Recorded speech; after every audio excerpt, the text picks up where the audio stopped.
I'm going to be talking about the storage of phages and the storage of lysins. And it is based upon a literature that is not very complete. And eventually, I hope to be going through the more complete phage therapy literature, not the lysin literature, and try to build upon the ideas that I'll present today. And it's important to point out that I don't do this type of thing for a living, but I do have lots of talks that are online at that URL up there. So if you want to find out more about what I do, you can go to there, or you can go to phage.org and hit the button that says author, and you should be able to find my talks. So with those caveats, so a little introduction to phage therapy. So as we all know, phages have been around for approximately 100 years, as too has phage therapy. When is phage therapy indicated? It is when we have antibiotic-resistant bacteria. It is when we have bacteria that, in fact, are sensitive to antibiotics, but nonetheless are tolerant of those antibiotics, say they're in biofilms. And it's also because antibiotics themselves are not perfect.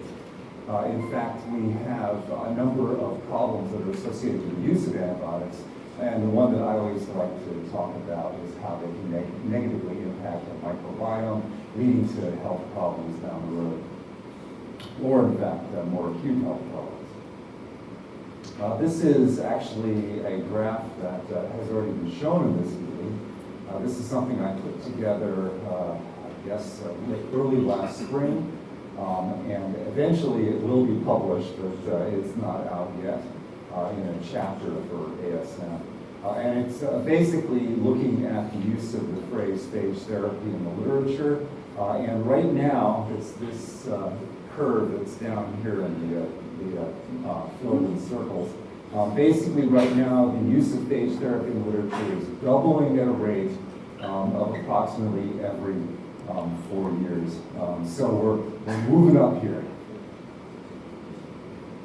Okay, so a little introduction to lysins versus phages, which we all know about. So lysins, of course, are purified lytic enzymes of phage origin. They're typically endolysins. They are enzymatic, but unlike with phages, the number of lysins that are added remains fixed. So it's dependent upon how much you dose with. The lysins tend to be highly specific, and they also are, of course, it's just individual enzymes similar than phages themselves. They are lytic. They can be used against gram-negatives, but generally they're used against gram-positive. It's easier with gram-positives. In principle, we can modify them towards improved stability. And then the bacteriophages, of course, are bacterial viruses. We can have them actually increase their numbers in situ, but only if there are enough bacteria around. This is a point that seems to be lost on a number of researchers, that if you don't have many bacteria around, the increase in phages that you're going to see is not very substantial. And as a little aside, the use of multiplicity of infection as a description of dosing in phage therapy is a huge problem. And in fact, I have a paper that will be coming out, or already has come out, where I talk for actually about 3,000 words about how multiplicity of infection is something you absolutely should not be using when describing dosing in phage therapy. But that's just an aside. So phages tend to be highly specific, of course, more complex than lysins.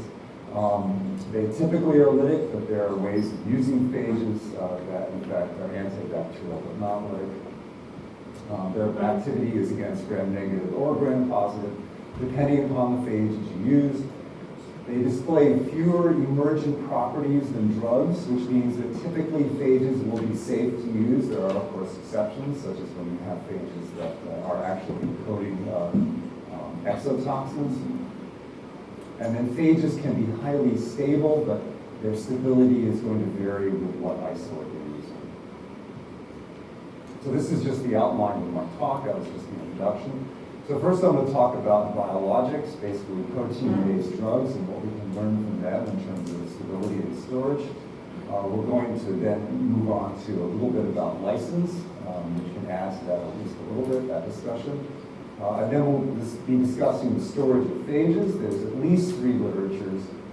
There is a fair amount that's been published on the storage of phages for the sake of collections of phages. This is not storage of phages as drugs, but instead storage of phages so that they can be used sometime in the future for research. People have written a little bit about the storage of phages in the, I guess, medium or short term that are going to be used as, say, indicators of pollution, so that when you take them from an environmental source, they don't die before you get back to the laboratory. There is the medium-term storage of phages as medicinals, which is really the important topic here, but not a whole lot has actually been published on that, although I'm sure a fair amount has been done to addressing that issue in commercial laboratories. And then we can also talk about phage survival in the wild, but I'm not going to be touching that in this talk. We can discuss, and I will, the storage of phages as liquids, as solids, in the frozen state. We can discuss the losses post-manufacturing, such as can occur during preparation for storage, during transportation, during storage itself, and then during preparation for use. And then finally, I'll summarize and I'll throw some of my own opinions at you that I've gleaned from actually going through this. So we have some basic principles we can go through. So, for example, proteins as drugs tend to be inherently not very stable. We've taken them out of the environment in which, in fact, they evolved to be in. There exist some commercial preparations that are used for protein storage. They don't allow the protein to survive on you for very long, and frankly, I have no idea whether these things are appropriate for use for proteins as drugs. The storage of biologics can be measured in weeks if you're lucky in the liquid phase. You've got problems of protein aggregation and also adherence of proteins to their containers as ways that you can have losses. You can minimize those losses via the use of excipients. So these are other ingredients other than the active ingredient, such as amino acids and proteins. There's a big problem in that what will work for one biologic is not necessarily going to work for another in terms of stabilization. You can go through this scheme where you have manufacturing, you have storage, you have preparation for use, and you have use, and you can have losses during any of those steps. The manufacturing can actually impact the chemical or physical state that is present during storage. So something that can be kept, that needs to be kept in mind. You need to not just be thinking about the storage conditions that you're trying to impose, but how consistent those storage conditions can be. And then also important is the preparation for use, which can involve changes in the state of the biologic or phage or lysine. And you have to be aware of that, such as if you're storing things frozen, thawing can actually change the viability of what you're storing. The more that needs to be done at the point of preparation for use, the more things that can go wrong, in fact, the more things that need to be done altogether in the course of handling biologics, the more that can go wrong for you. And you have to keep in mind that the more you're asking of your end user, the more things that are going to be beyond the control of the manufacturer, and that's important to keep in mind. These are all things I've been gleaning from this literature of biologics. So, one of the things that people who are considering biologics and their storage are very interested in is monoclonal antibodies. This is just a chart that goes through various things that can go wrong. You have to be concerned about chemical stability and also physical stability so they can break down or they can aggregate. So people have been thinking about these things. You can think about temperature as being a very important variable. Room temperature, things are not going to survive for very long, although phages, some of them actually do. If you're going to keep things in liquid phase at 4 degrees, if it's a biologic, you're lucky if you can have it stable for a month. At minus 20 degrees, you can have things survive for a fair bit longer, but a year is a long time. If you're going to minus 80 degrees with nitrogen, they can survive indefinitely. And if you lyophilize, you can have things survive for a very long time.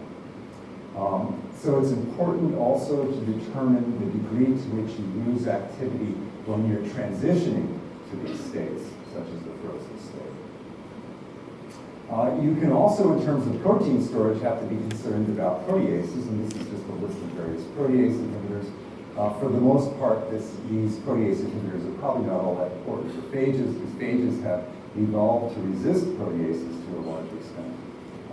And also, if you can sufficiently purify the protein, there's less of a concern. I came upon a little literature on chitinase as a excipient for storage as well as for delivery, which I found interesting. Chitosan, I mean to say, is actually a mucus adhesive. And it's generally non-toxic, although ironically it's probably toxic to me because I'm allergic to shellfish, shrimp, and lobster, and crab, but nonetheless. And this has actually been looked at a little bit very recently as an excipient for actual delivery of phages. So as a summary of general principles, there is an important distinction between qualitative and quantitative survival. If you're just maintaining phages, for example, as stocks, you're more interested in qualitative survival, doesn't survive, rather than the actual titer at the end. Losses can be inevitable, and if you expect there to be losses, you have to take that as losses into account in the course of developing your formulation and how you're going to present it to whoever you're selling to or providing it to. To a large extent, phages have evolved for the sake of storage. They tend to be stable. That's an important characteristic of phages, and this contrasts with purified proteins, which have not evolved necessarily to be stable, especially if you're talking about stability as liquids or at not very low temperatures. And there can be a great deal of variation between lysins and phages in terms of their stability and ability to be stored. Inherent stability is an important, as I'm sure we're all aware, as a criterion for what products you develop. And it makes sense to start to figure out early during product development both the stability and optimal storage approaches for promising products, since the determination of actually how long these things are able to survive on you takes a bit of time to figure out. And don't forget that product preparation required to users to some degree is not going to be under your control. And so you need to try to minimize the extent to which the end user is going to be modifying products at the point, for the point of actual use.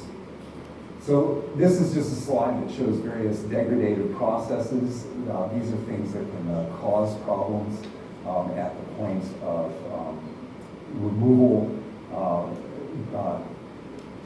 I'm sorry, I've got two thoughts going on here. The important thought is that this is in fact not the version of the PowerPoint that I wanted to be using. This is one that I gave just a few, I guess, last night. And I'm actually going to attempt to get rid of that one and go to here and try to go where I was.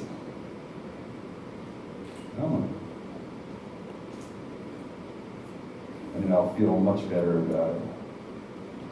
Where are we?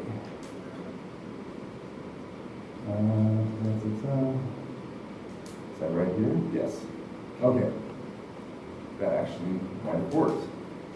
So anyway, things like removal of biologics from the fridge, when you actually dilute them down, when you are reconstituting them, such as if they're lyophilized, when you actually put them into some other container. These are all things that can introduce processes that can actually lead to degradation of your biologics. So this is a list of things that, in fact, can cause your biologics to not have the functionality that you want them to. So first of all, there's variation between products in terms of stability.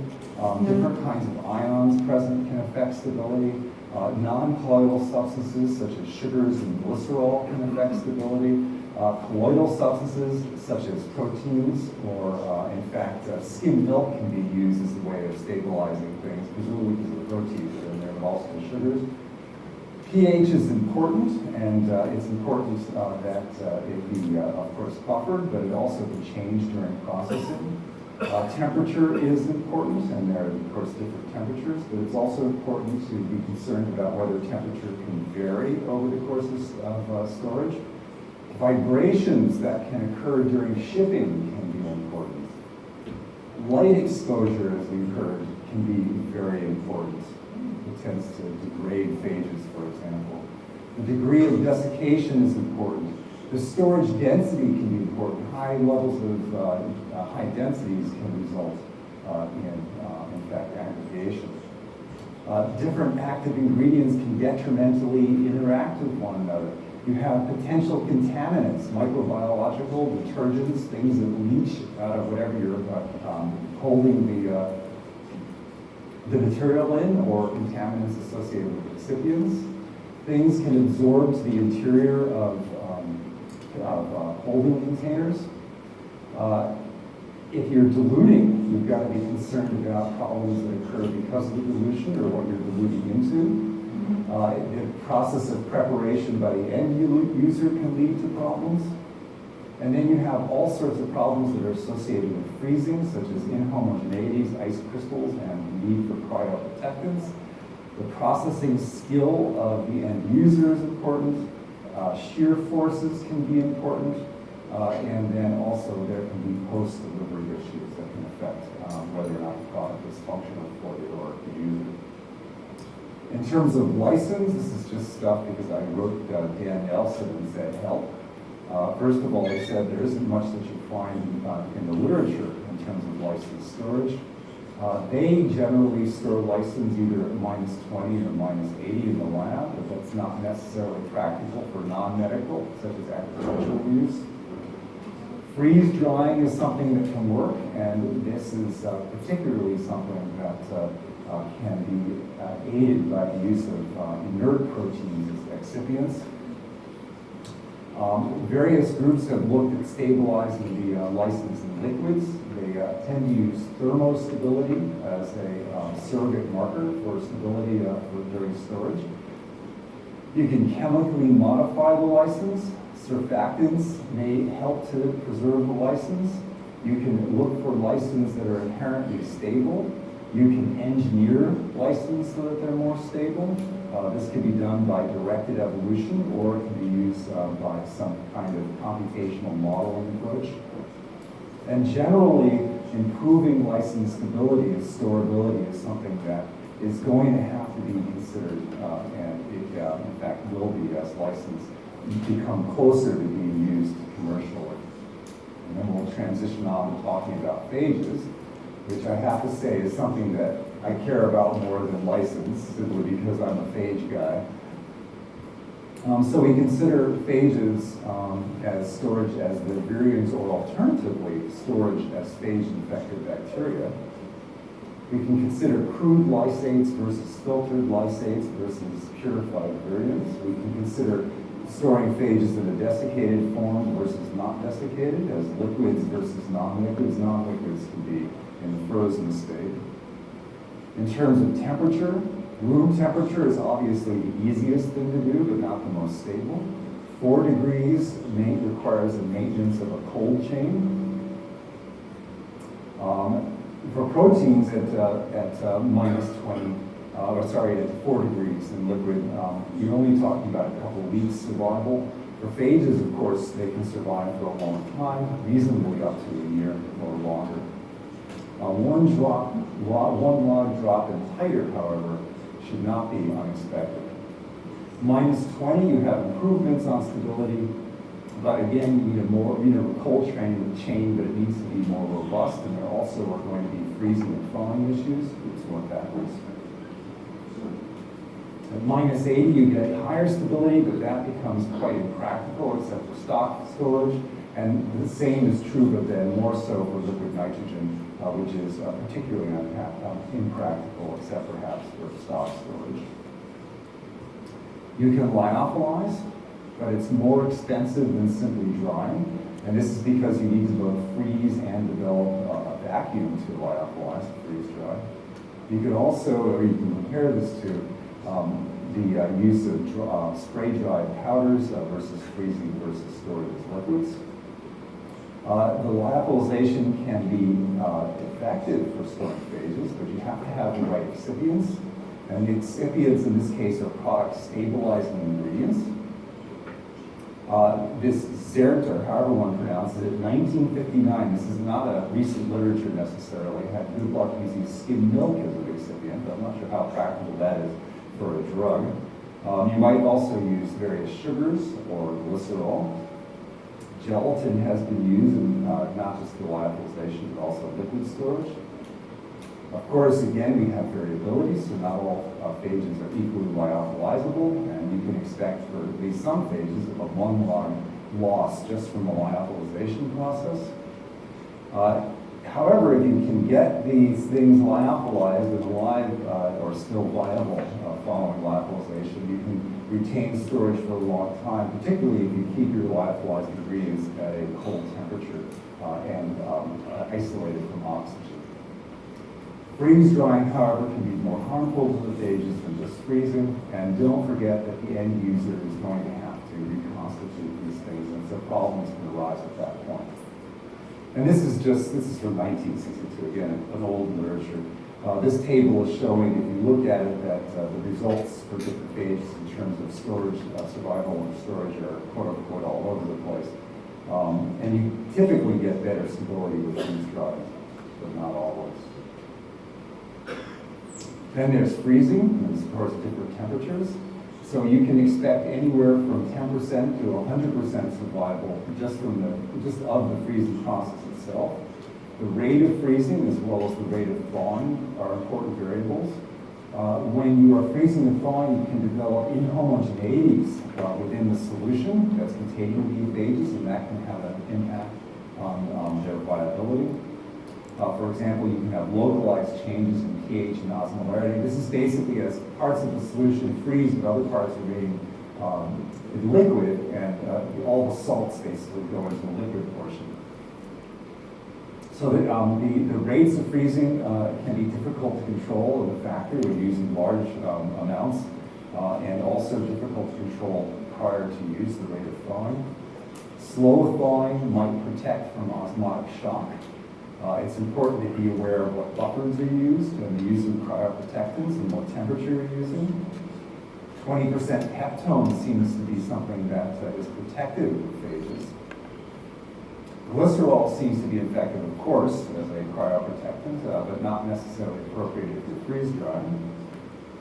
And at sufficiently low temperatures, freezing can allow indefinite storage, but these sufficiently low temperatures are impractical for storage of the drug. And also, again, it is possible to freeze phages of infected bacteria, but that's probably very impractical for the use as a drug. In the course of this, I came upon a little piece of information I found to be interesting. There's a myth that I've heard about, and that is that freezing phage T7 can select for deletion mutations in the phage. This is as an aside. I don't know how many of you have heard this, but I hear this from time to time from people. And apparently Clark and Geary, 1973, looked at this myth. It's amazing how these myths hang around, and debunked the myth. And so this is quoting them in full. So ATCC, freeze-dried phages for distribution. Davis and Hyman have reported the existence of at least 2 authentically different T7 strains, T7M and T7L. They also stated that T7L lyophilized stock and ATCC contained a high percentage of deletions in the DNA molecule, and they attributed this to lyophilization, selecting for DNA deletions. So that's the origin of the myth. However, since this publication, ATCC prevailed upon these authors to test the ATCC broth stock at T7L, which had been maintained at 4 degrees unlyophilized or unfrozen since its deposit in the collection by Lurie in 1952, and it reported in a letter to W.A. Clark that, and underlined here for emphasis, T7L stock before freeze-drying contained the same deletions as freeze-dried products. So in other words, it's a myth that freezing seems to select for deletion mutations in phage T7. I don't know how many of you care about that, but perhaps at least one of you does. Yeah. So these are my conclusions, my recommendations. So storage in liquid requires the least amount of resources and user manipulation, of course. But assume that you're not going to get away with any more than about 1 year for liquid storage. If losses are expected, then you might build those losses into the product itself. So if you're expecting a 1 log loss, then you should, over the course of a year, the product still should be functional despite that 1 log loss. And this means that efficacy testing might be done at multiple levels of phages or license, so that even with this 1 log loss or without it, you still have an effective product. I know this complicates things, and of course, I tend to be conservative. I know looking at me, you might not believe this, but I figure you probably should have testing over a 100-fold range, where the minimum range is where you expect the losses to take you, and the maximum range basically where you ship the product at, so that you have some fairly good guarantee that you're going to have enough functional product at the point that the users are employing the product. On the other hand, if you don't expect substantial declines prior to use in the product viability, that's great. You don't have to worry about that. But if you do find that the product is going to, in fact, decline in the course of storage, you need to take that into account when you are, in fact, developing the product. Lyophilization can achieve greater stability, but it costs more to lyophilize. This might not be a big deal for medicinals, but if we're using phages for agricultural use, it certainly can. You might want to consider dry powders, which are used for pulmonary use, as an alternative to lyophilization, because they're in fact cheaper to produce. Freezing can also achieve greater stability, but even -20 is not perfect, but it will probably get you a longer shelf life than just keeping things at 4 degrees. You should start product stability exploration early during the development of the product. Do your best to avoid variations in temperature post-production, which is not necessarily easy once you ship it outside of the factory. And of course, do your best to minimize uncertainty concerning end user behavior, because chances are, if you're counting on somebody else to do something right, they're not going to do it perfect for you. So you've got to take that into account. So once again, I have my other talks and the other things that I think about online. And that's how you get it at the top of the screen there. And otherwise, that's it. Thank you very much.